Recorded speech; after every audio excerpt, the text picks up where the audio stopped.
তারপরে চলো তোমাকে পুরো ভিডিওটা করে দেখাবো। হ্যাঁ, সকাল থেকে আটচালাটা পরিষ্কার করা হচ্ছে, পুজো হবে বলে পরিষ্কার চলছে। দেবলীনা রেডি হয়ে গেছে, ওর বড় মার কাছে চাল নিচ্ছে।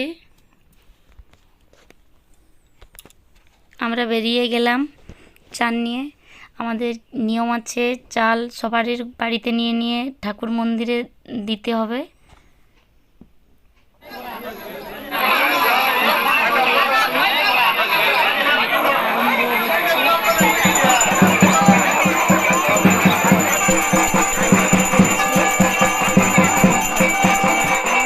ছোট্ট করে একটা ভিডিও বানিয়ে ফেললাম, কেমন লেগেছে তোমরা জানাবে অবশ্যই।